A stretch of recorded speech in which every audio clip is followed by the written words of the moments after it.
Buenos días para todos los espectadores de El Unicornio. Hoy estamos a unos días de una cita crucial en busca de lo que el gobierno del Pacto Histórico ha dado en llamar la paz total. Y esa cita es una nueva reunión entre el Ejército de Liberación Nacional y la Comisión de Paz, digámoslo, Danilo Rueda, Oti Patiño, las personas del gobierno que están tratando de ponerse de acuerdo con el ELN para sacar adelante este proceso de paz. Hoy hemos querido entrevistar a Carlos Arturo Velandia, quien fue uno de los comandantes del ELN, quien estando allá en el ELN se le conocía con el alias de Felipe Torres. Él se desvinculó del ELN, pero creo que tiene muchas historias que contarnos, inclusive ha escrito varios libros sobre eso. Felipe, o mejor, Carlos Arturo, bienvenido al Unicornio. ¿Cómo está usted? Muchas gracias, Jorge. Saludo cordial para ti, para toda la gente que te sigue y que con mucha lealtad asiste a estos encuentros en el Unicornio. A tu disposición, Jorge. Muchas gracias, hombre. Mire, yo le confieso, Carlos Arturo, que de un tiempo para acá yo he sido muy crítico con el ELN porque lo ve uno asumiendo unas posiciones como muy guerreristas, como que uno ve que no quiere transar, como que pareciera que está mamando gallo, para decirlo vulgarmente. Y, esta mañana precisamente uno de nuestros columnistas, Germán Ayala, escribió una columna donde decía que el ELN no quiere, no, pero oiga, no, antes de eso yo quisiera decirle, preséntese usted, ¿quién es Felipe Torres? ¿Cómo se vinculó al ELN? Más bien, empecemos por el principio. ¿Cómo se vinculó y por qué se desvinculó? Hombre, Jorge, pues bueno, yo me vinculé al Ejército de Liberación Nacional siendo un estudiante, y conocí al ELN en el Colegio Santander, en Bucaramanga. Yo soy de Bucaramanga, toda mi familia de allí, nativa de Santander. Y en el Colegio Santander conocí al ELN siendo muy muchacho. Posteriormente tuve ya nexo político y orgánico con el Ejército de Liberación Nacional en la universidad, en la UIS, donde estudié medicina. Hice estudios de medicina, inicié la carrera, no la terminé, fui expulsado de la universidad, ingresé a la guerrilla del Ejército de Liberación Nacional, estuve en el monte durante muchos años. Allí eh, como empecé como guerrillero raso, hice toda la carrera normal que hace todo guerrillero. Posteriormente fui nombrado en cargos de responsabilidad a nivel de frente, después a nivel de región y después como miembro de la Dirección Nacional del Ejército de Liberación Nacional. Fui puesto preso eh, por una infidencia, una delación, me capturan en Bogotá. Estuve preso en cárceles, distintas cárceles del país, de alta seguridad durante 10 años. Pagué todas mis deudas con el Estado. Durante los 10 años fungí como representante para diálogos de paz en nombre del Ejército de Liberación Nacional y sostuve conversaciones de paz con 3 gobiernos consecutivos, con el gobierno Ah, de Samper, de Andrés Pastrana, y posteriormente el primer gobierno de Álvaro Uribe Vélez. o sea que Después, su caso, perdón, siga, no sé si lo interrumpí. sí, después salí en libertad y debí salir al exilio. Estuve 7 años en el exilio en Europa. Allí estuve vinculado, me dediqué a actividades académicas, haciendo altos estudios sobre paz y conflictos en los principales centros de cualificación y de estudio que hay en Europa en habla hispana. En Granada, el doctorado de paz y democracia de la Universidad de Granada y en la Universidad Autónoma de Barcelona, en la Escuela de Cultura de Pau, que dirige Vicent Fisas, uno de los más importantes académicos sobre paz y conflictos que existen en lengua hispana. O sea que su caso es diferente, yo no tenía claridad en eso, al de personas que estuvieron, que se retiraron como los que estuvieron en la corriente de renovación socialista, un Ariel, perdón, un León Valencia o un Luis Eduardo Celis. O sea, usted fue cogido preso siendo miembro del ELN. Así es, y siendo dirigente del Ejército de Liberación Nacional. Luego, Ya. después de haber cumplido la pena, hago dejación individual de armas, ¿sí? Se lo notifico al ELN, se lo notifico al país y desde luego al gobierno. Y le ofrezco al país y al ELN mi disposición para colaborar, para contribuir en la construcción de paz, a lo que me he dedicado de tiempo completo. Bueno, entonces vamos al grano. ¿Qué será lo que quiere el ELN cuando se le ve como que no define, como que, por ejemplo, en días recientes decía Antonio García, que creo que en este momento es como su máximo comandante, que no entregan las armas ni quieren curules? Entonces, ¿qué quieren? O sea, van a fundar un partido político, o sea, ¿qué están buscando? ¿Detrás de qué van? Y, sí. Yo creo que todo cada día trae su afán, Jorge. De momento creo que esa no es la urgencia del momento. El ELN quiere llamar la atención sobre los problemas del país, más que sobre las necesidades del ELN como movimiento o de los insurgentes ahora en armas cuando den el paso a la civilidad. De eso se ocuparán en su momento. Ese es el mensaje que quieren enviar. Hay otras preocupaciones que son mayores, como son las preocupaciones, los grandes problemas que tiene el país. Ese es lo que hay que entender. No significa que no les importe el futuro personal de ellos. Yo creo que sí les importa y les debe importar. Incluso conociendo y estudiando muchos procesos, una de las grandes falencias en estos procesos es cuando en las conversaciones se habla muy poco del futuro del excombatiente y del futuro del excomandante al momento de dejar las armas.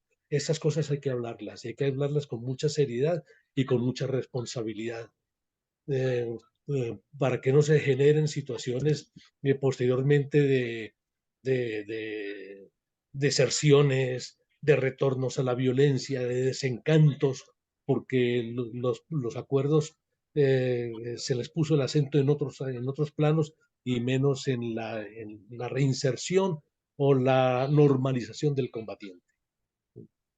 Por eso, pero si usted está diciendo que hay que pensar en el futuro de esos combatientes ya cuando entren a la civilidad, pero no quieren entregar las armas, pero no quieren curules.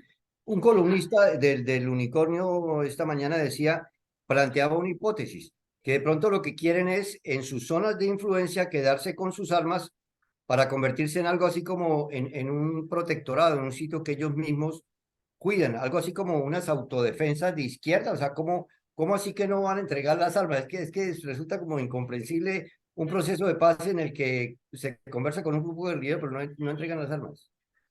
Yo creo que lo que pasa es que nos estamos adelantando a discusiones que aún no se han dado. Primero, esa discusión se dará en la mesa y se dará en la mesa y no por fuera de ella. Sí, yo creo que el hecho de que el gobierno o voceros del gobierno estén estableciendo como un diálogo, desarrollando un debate, que hay que darlo en la mesa, tratarlo por fuera de la mesa le mete mucho ruido a esta discusión. Hay una agenda, Jorge, una agenda pactada entre el ELN y el gobierno. Bueno, aceptada, que es la agenda que venía desde el gobierno de Juan Manuel Santos.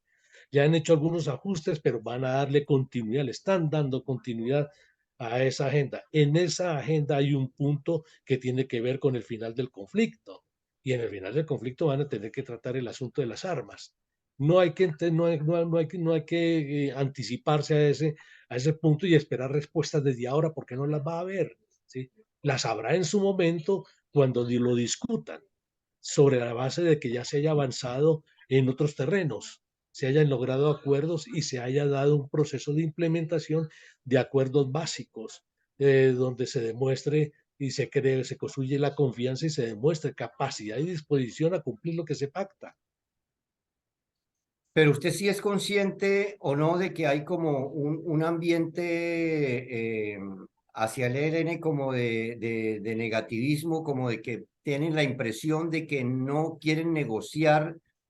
Alguien decía, un desmovilizado, no voy a mencionar su nombre, decía que el ELN tiene su guerrita, lo llamaba así, su guerrita. O sea que ellos tienen como una guerra cómoda de la que la incomodidad sería salirse de esa guerra. Inclusive, me acuerdo, Enrique Santos Calderón en alguna ocasión dijo, el ELN enreda hasta un aplauso. ¿Usted qué piensa de eso? Sí, esa es una noción que se tiene sobre la dificultad se ha creado el mito de la dificultad con el ELN, el cual yo no comparto. El ELN es una guerrilla muy singular, una organización insurgente con unas particularidades que son por un lado, es muy común a todas las guerrillas que ha habido en Colombia y en América Latina, pero tiene una particularidad en lo que tiene que ver con su proyección hacia la sociedad y con su postura frente al Estado en los momentos de diálogo y negociación. Sobre todo el ELN ha sido se ha caracterizado por hacer un planteamiento de involucrar a unos terceros, a una tercera parte en el diálogo, y esa tercera parte no es ni más ni menos que la sociedad.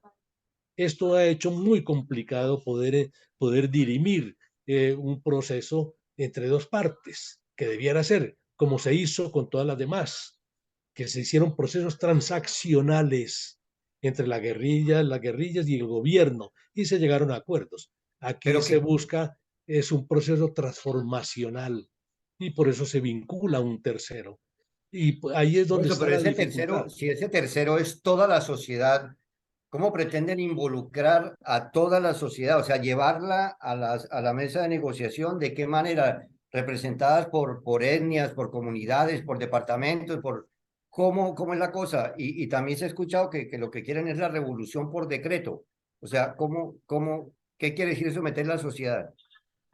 Sí, involucrar a la sociedad es buscar que ellos participen y se generen una serie como de discusiones que el país ha dado parcialmente o se han dado única y exclusivamente en algunos lugares como el Parlamento, pero hay una democracia participativa que no ha tenido mayor desarrollo.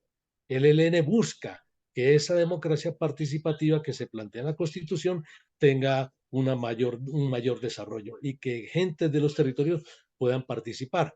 Es más, en los partidos políticos está demostrado, ¿sí? Realmente no representan la realidad del país ni la totalidad de la nación, ¿sí? De modo pues que hay unos sectores bastante importantes de la sociedad que no se sienten partícipes ni representados por los partidos políticos o por la participación que se da en el Parlamento. De modo que el ELN quiere que se generen otros espacios extrainstitucionales, si se quiere, ¿sí? Pero que la gente participe y sea oída, con el fin de poder construir entendimientos básicos sobre los grandes problemas y sobre eso llegar a acuerdos. Ese es el planteamiento del central del Ejército de Liberación Nacional. Ahora, ¿cómo se hace? Sí, ahí es donde está la parte dificultosa, porque una cosa es cuando se dirime un conflicto entre dos, pues hay más posibilidades de entendimiento, pero cuando se vincula a la sociedad, hay que buscar los métodos, las formas, sí, que tiene Sí, la sociedad de organizarse y también de participar. Esa es la parte dificultosa. claro, Pero y ya además se, que pero si ya se está, han dado camino, Jorge, no se parte de ceros. En el 2017, entre el mes de octubre y mes de noviembre del 17, se desarrollaron lo que se llamó las audiencias de Tocancipá, donde cerca de 260 organizaciones o instancias participaron y estuvieron en un proceso presencial, donde estaba el gobierno, estaba el Ejército de Liberación Nacional y estas distintas instituciones y organizaciones del Estado y de la sociedad planteaban cómo querían y cómo se veían a sí mismas participando. De modo pues que ya hay terreno avanzado. Creo yo que va a ser mucho más posible que las dos partes definan los métodos para que la gente participe. y puede hacerlo en breve plazo. Yo me imagino, Jorge, permítame que me tome un poquito, me alargue en esto. Yo me imagino que la participación de la sociedad podrá desarrollarse en un año, ¿sí? Donde a través de distintas modalidades, de distintos procesos y de distintas formas organizativas, la gente discutan sus cosas, sus problemas, hagan acuerdos, hagan pactos y el gobierno esos pactos los valide, haga vinculantes y los ejecute, los convierta en planes, en programas e incluso en leyes de la República. ¿Sí? De eso se trata esto de pactar para cambiar.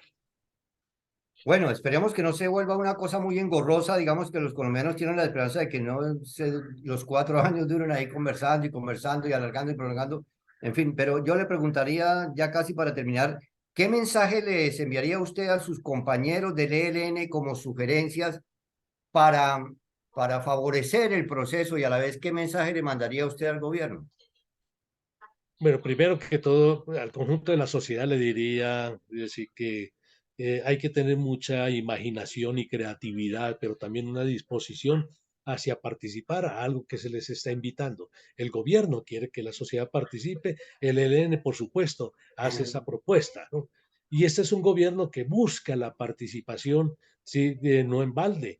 Fue el M-19 el que se la jugó en la Asamblea Nacional Constituyente para introducir la democracia participativa. ¿Sí? De modo que es algo que no se desarrolla y Gustavo Petro, nuestro presidente, viene de las soldas del M-19 y por eso la entiende y por eso ha promovido la participación y tiene buenas migas en esa materia con el ELN, la participación. No le es extraño, ¿sí? Llegar a un acuerdo de participación de la sociedad a Gustavo Petro y el ELN. En segundo lugar, que la sociedad, los medios pongan más atención a lo que se pactó en la mesa, ¿sí? A lo que diga la mesa, ¿sí? Porque esto es lo que se negocia. No se está negociando lo que diga Antonio García, se está negociando es, ¿sí? Lo que va a decir y deba decir, ¿sí? Pablo Beltrán, que es el jefe de la delegación, y el gobierno nacional. La agenda que se pactó en la mesa y en la mesa es lo que va a misa. ¿Sí? Lo que digan otras personas por fuera de la mesa hace parte del debate, de la discusión y podrán decir cosas, pero eso no es lo más importante. Lo más importante es las definiciones y los acuerdos que se llegan en la mesa. A ver si Y, les... sí, Siga, no siga. y finalmente, sí, para decirles a las dos partes, eh, a mí me gustaría ver a Oti Patiño eh, dedicado única y exclusivamente a entendérselas con Pablo Beltrán, que es su contraparte, ¿sí? Claro. Oficial, no con Pablo Beltrán, no con Antonio García, ni con otros que están por fuera, que no están en la mesa. De eso que se dediquen otros. Hay otros ministros, el ministro Prada, por ejemplo, el ministro de la Defensa, que le responda si se quiere, si le quieren responder. Pero yo sí quisiera ver al jefe de la delegación, Oti Patiño del gobierno, dedicado única y exclusivamente a responderle a Pablo Beltrán, ¿sí? Porque entre ellos es que hay que llegar a acuerdos y entendimientos. Me pareció escucharle una frase que quiero que me la confirme si la dijo o si no la entendí bien. Es lo que se acuerde en la mesa, lo que va a misa. Así es lo que se Magnífico, acuerda en la mesa. No por magnífico, fuera porque de creo ella, que ni esa lo puede que ser se la... diga por fuera de ella, ¿sí? Por fuera de ella, otros, aún de las partes, puede ser del gobierno o del ELN, pueden decir cosas, pero lo Sí, que vale es lo que se diga en la mesa y salga de la mesa. muy bien, porque ahí creo que está el título de nuestra entrevista. Una última pregunta que ya saliéndome un poco del tema, pero tiene que ver con la historia del ELN y es Camilo Torres. Yo soy santandereano también como usted. Yo nací en Barranca Bermeja, donde el ELN cometió el gravísimo error de ajusticiar a Ricardo Lara Parada. Y en San Vicente de Chucurí, ahí cerquita, murió Camilo Torres. ¿Qué estaba pasando con usted cuando murió Camilo Torres? ¿Dónde está Yo usted? era, yo era un joven mozalbete, tenía para la fecha, tenía 14 años cuando murió Camilo. Yo conocí a Camilo cuando Camilo pasó por Bucaramanga y fue y estuvo en el Parque de los Niños echándose un discurso junto con Jaime Arenas Reyes y otros líderes estudiantiles y otros líderes políticos de ese entonces. Para esa época yo no tenía una dimensión de lo que significaba Camilo ni lo que estaba pasando, pero era un joven inquieto y estuve en esa protesta, en esa manifestación monumental, mucha gente. No comprendía en ese momento de qué iba, sí, todo esto, pero estaba ya junto con la gente y los amigos en esa concentración. Pero me impactó mucho, sí, que ese señor que yo había ido a ver, sí, después, 2 años después, fuera muerto en un combate y era un curita. Eso me impactó tremendamente. Y eso fue una gran motivación emocional e incluso espiritual para mi vinculación a la guerrilla del ELN. Para su vinculación, ya entiendo. Bueno, Carlos Arturo, pues esperamos con optimismo, muy esperanzados, todos los colombianos, que entre el gobierno y el ELN por fin se pueda llegar a un acuerdo y sigamos avanzando en la meta anhelada de la paz total. Así es, Jorge. Sigamos avanzando y ejerzamos presión positiva. Presión positiva es la crítica, es el llamado de atención a las partes, es decirles no se levanten de la mesa, cumplan con lo que se comprometen, ¿sí? Dejen las armas, que el tiempo de la lucha insurgente ya pasó, es el tiempo de la construcción de paz y país en democracia y ganó la izquierda y la izquierda debe tener una oportunidad. Esa es la parte positiva, que ganó la izquierda. Muchas Así gracias, es. Carlos Arturo. Que Muchas estés gracias muy por bien, su Jorge. Grato participación. saludarte. Hasta luego.